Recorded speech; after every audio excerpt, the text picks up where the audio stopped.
Hey guys, welcome back to Mummy Cooks Homemade, and this is what we ate last week. So, some rabbit food, obviously. What were they? Oh, fish cakes with the cheese in the middle, and some roasted baby potatoes. So we've got, what was that? A chicken thigh burger with bacon, cheese and fries. Steve made a spag bol with some tagliatelle.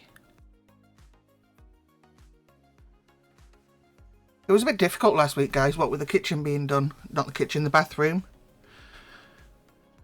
And it's not like it was upstairs. We live in a bungalow, so it's right in the centre of the house. Chicken curry and rice. So yeah, it disturbed a lot. I am going to do a meal plan today, and I'm just going to start posting them on the community every Monday if you want to check out what the meal plan is. So that's fish, chips and peas. That is frozen fish. It's now Saturday and the bathroom fitters have gone. So grateful over here. They did a great job. We've now got to decorate it and put all the new furniture and stuff in. And once it's done, I'll show you what we've had done. I'll pop some pictures in one of the videos at some point. So basically, for anyone that doesn't know, it's been made into a disabled bathroom, wet room, for me. What a process, let me tell you. Oh. It's one of the reasons I put it off for so long. Don't get me wrong, the guy who did it is lovely, absolutely lovely, but Steve's had migraines all week because the smell of the glue and stuff like that, the noise. So yeah, by this point on the Saturday we was relieved. Although they said you can't use the floor to have a shower until Sunday. I was like, oh gosh. So you better believe come Sunday there was a queue.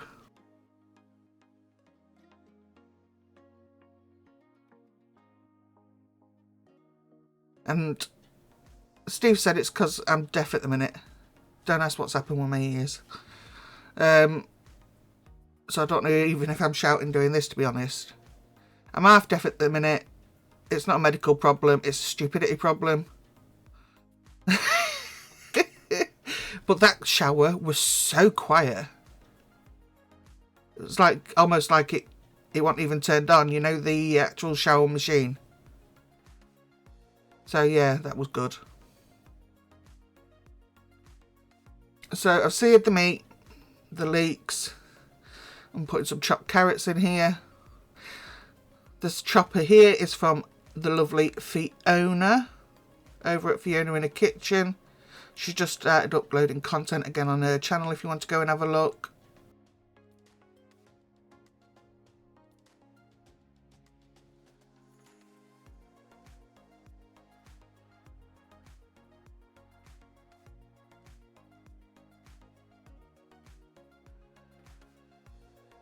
So I got all this together and Steve was out with the kids. Where did he take him? I can't remember now. Oh, and Baggins. See if they could find a new bath mat. Anyway, I ended up with a romping headache again because of the stink of the glue. So I fell asleep and he just dished it up later on. So I've just done the mushrooms. Tried to keep everything chopped the same size. Putting some plain flour in there. So it'll thicken up then when I add the stock.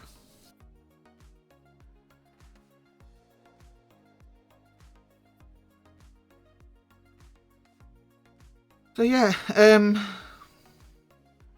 think Steve's going to paint the bathroom today. We've gone for a steel grey.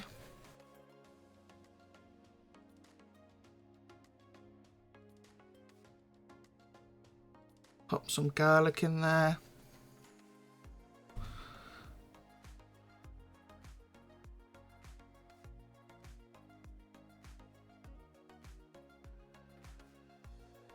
Don't know where I've gone. Raiding the herbs probably. There's some mushroom ketchup. So there's a beef stock pot, and I've just put a tablespoon of Marmite in there as well to dissolve.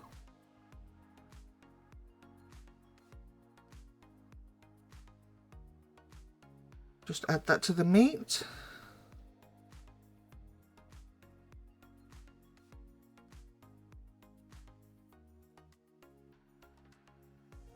And because of the flour that you've had in there, it will thicken up.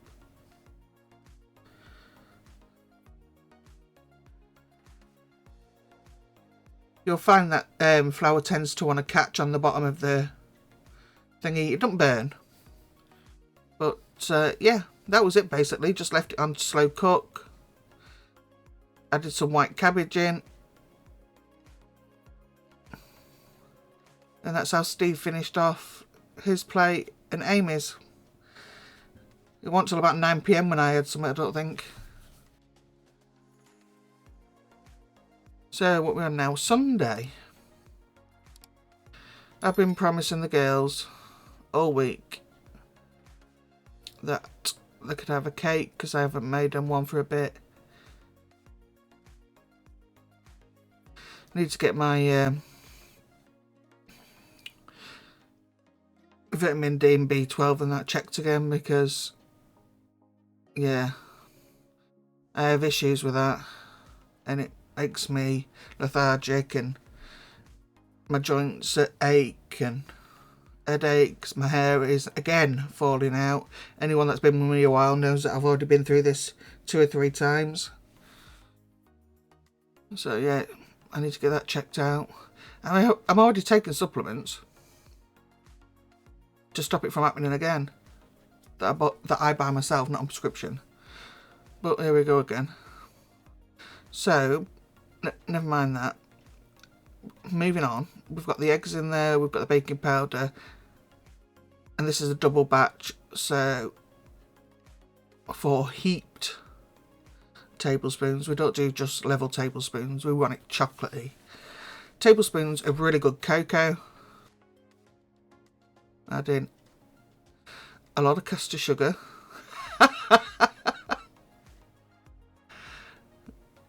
That's why you should sieve everything, guys. Really should. That's it, 8 ounces.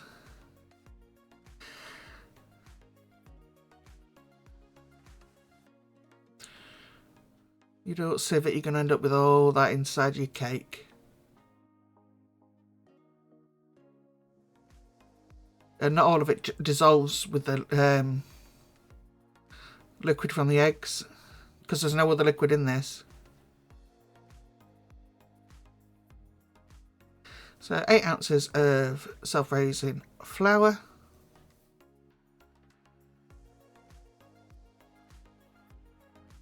Then it'll be 8 ounces of butter. And Bob's your uncle.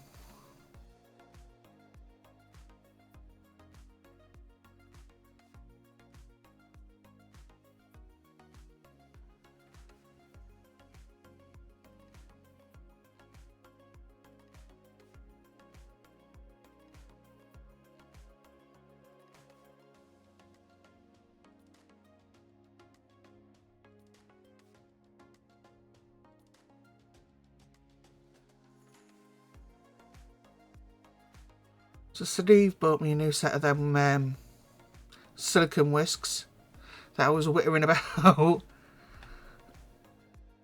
I've got other silicone whisks, but they're not rigid like this one. They're real like floppy, if you get what I mean.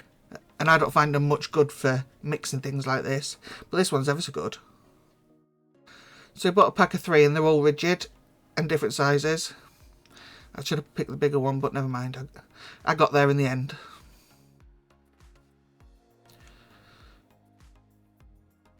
So shout out to Steve for giving me the new whisks. Bless his little heart.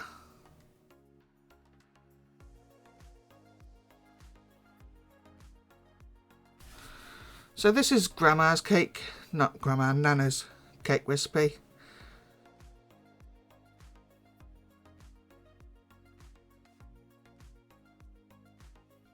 And it's the chocolate cake recipe that I used to use when I made cakes as well for people. There you go, look. Nice and smooth.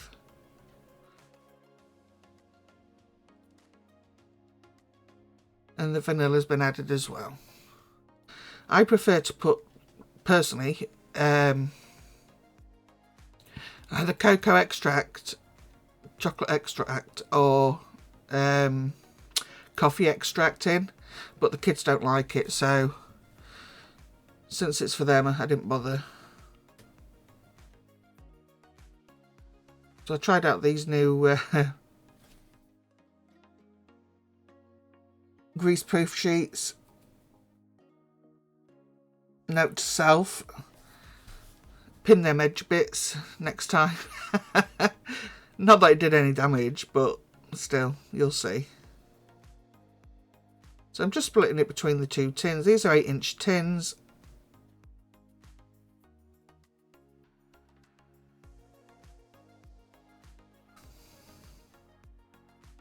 So this makes a nice thick cake. So there was given the option of some cherry jam and fresh cream to have in with it, but they wanted the Mr. Kipling chocolate frosting, so that's what they got. So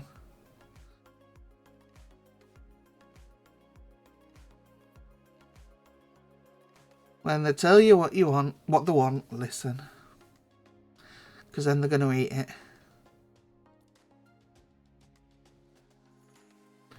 I was going to make a toffee tart, but didn't have no biscuits left for the base. Did I, Steve? He'll hear that when he edits this. Because he ate them all.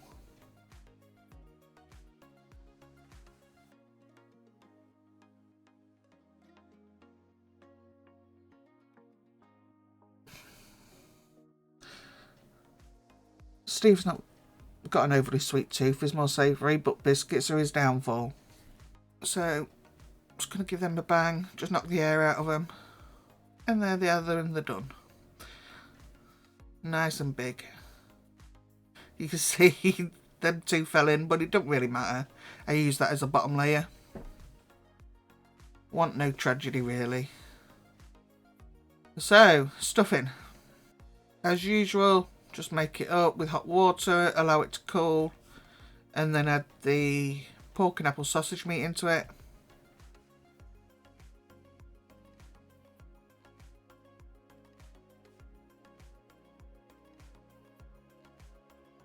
Oh, I've just bought a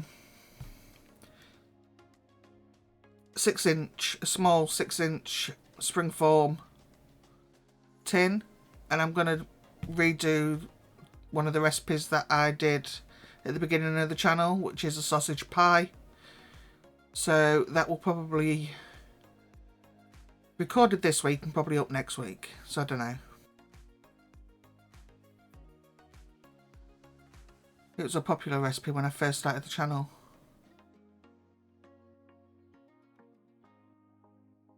I do like a sausage pie.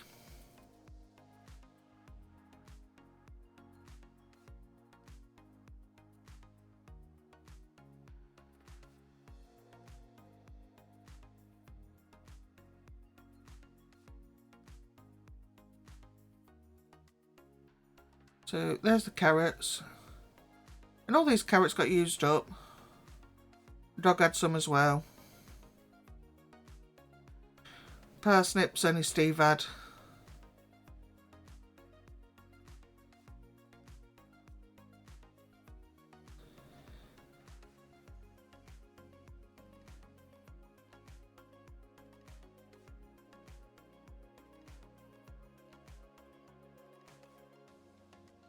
We've got some leftover, are the fine beans, is that what they're called? Well, the beans anyway. They got through in, and Steve ate those.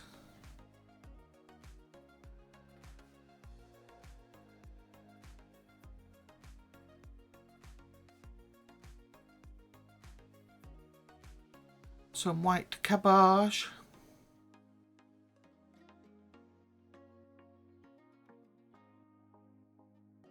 There's only Amy that don't eat the cabbage.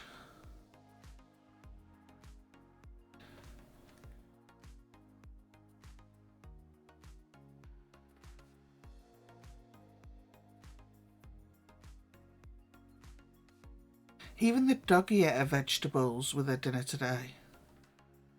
It's shocking.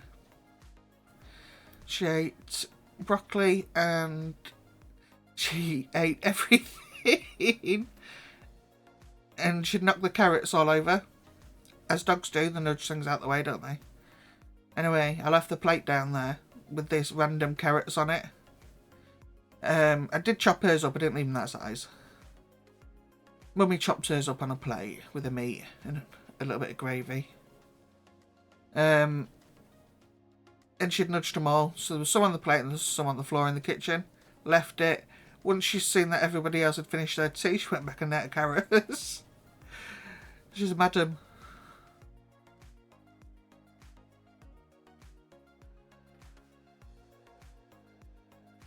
So these are the Maris Pipers. And there for the roast potatoes. This is Ames. Using the kids peeler that come in the pack that Fiona got them.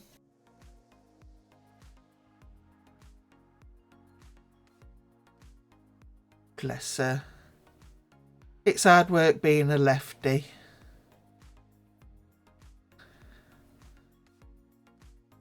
But she does a good job.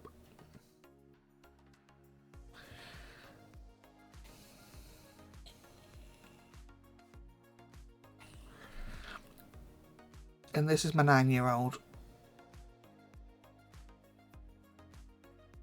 Constantly wants to be in the kitchen. So as you can see, this is from Christmas.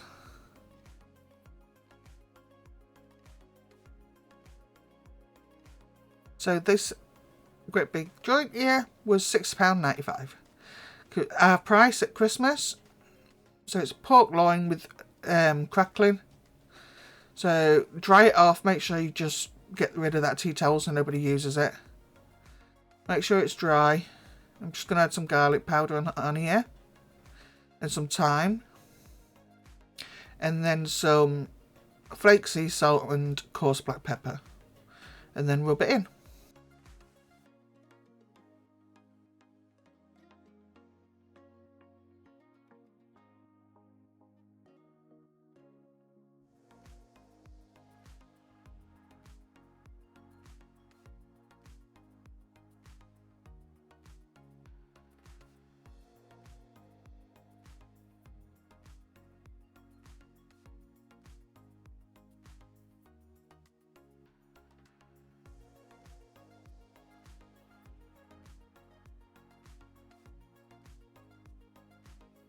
And I just cooked it on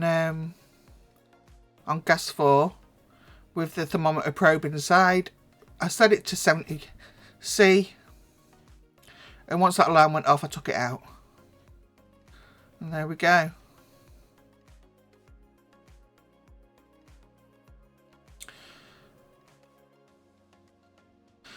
So all in all, them new silicone sheets were pretty good. I just got to remember to pin them.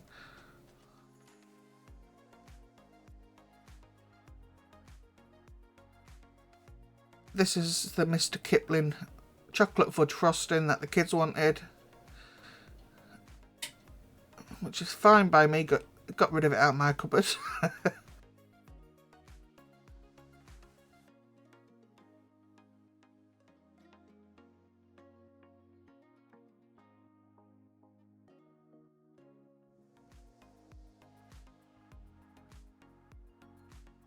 Lovely. Nice and dark.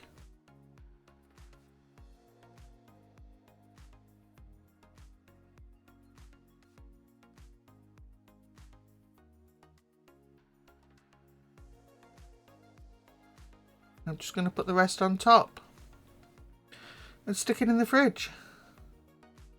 Easy as that, really. But the kids were happy, and that's the main thing.